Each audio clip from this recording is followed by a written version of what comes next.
Би Хинтээ аймгийн Дадал сумын сумаас ирсэн ногоочин оюунтай байна.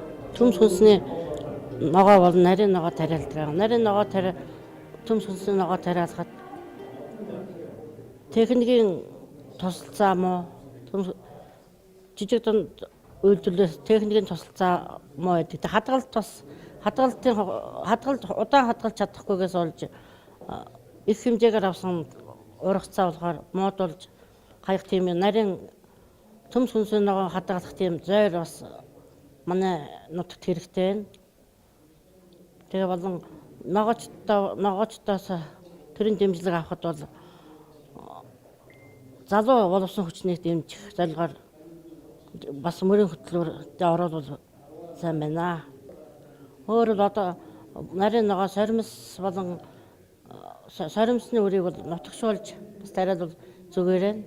Манай Хинтээ аймагт мөрөн сумд нутагсан сорттой байдаг. Хинтээ аймгийн Дадал сумд нутагсан сорт бол байхгүй. Ховор ногоочдоо дэмжсэн хөтөлбөртөд хамраглуулж яхан зөв гэж бодож байна.